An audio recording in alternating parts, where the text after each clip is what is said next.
ফাঁকনামি করো না, ফাঁকনামি করো না, সাবধান করে দিছি, সাবধান হয়ে যাও, কখনো করে দিছি। তাহিরি কখনো নরম কখনো গরম, ফটনীতি করো না। আজকে দেখতেছি লেখাপড়া কিতা করো। তুমি কোন ক্লাসে পড়ো? হ্যাঁ, সেকেন্ড ইয়ার পড়ো।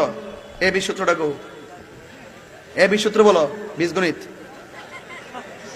ইন্টার সেকেন্ড ইয়ারে পড়ো, এ বি সূত্র পারো না, তাই তুমি কি লেখাপড়া করছো বলো? একটা বীজগণিতের একটা সহজ একটা সূত্র, A B A plus B by two whole square minus A minus B by two whole square, A plus এর মান এত আর এর নিচের সূত্র টু উপর স্কয়ার, এরপরে এমনি কাটাকাটি করে এই অঙ্ক মান বাই করতে হয়। তুমি কি এগুলো পড়ো না? এগুলো তো সহজ খবর। তুমি একটা ভালো বলতেছো, এটা বলো এইটা বলো, এই কথা কোন এই কথা কোন। আমি তো বুঝতেছি মর্নিং সূর্য দাটে, সূর্য দেখলে বোঝা যায় দিনটা কেমন যাবে। এই জন্য তোমাকে একটু টাচ করলাম যে তোমার ভিতরে কি মাল আছে। বুঝবিনি, বুঝবিনি, বুঝতে পেরেছো বাবু? লেখাপড়া করবা, পড়ার মতো পড়ো।